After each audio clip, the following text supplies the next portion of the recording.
আসসালামু আলাইকুম। প্রথম 3টা বই একদম অ্যাড ফ্রি করে দেওয়া হয়েছে।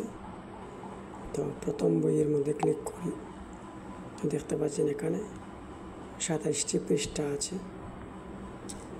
দ্বিতীয় বইও অ্যাড ফ্রি করে দেওয়া হয়েছে। তৃতীয় বই, এটাও কিন্তু অ্যাড ফ্রি করে দেওয়া হয়েছে।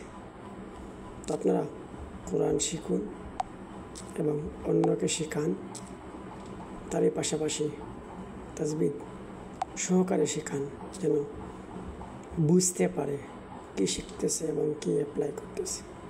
আল্লাহ রাব্বুল আলামিন খেদমতওয়ালা এবং পড়ানেওয়ালা উভয়কে কবুল করুন, আমিন।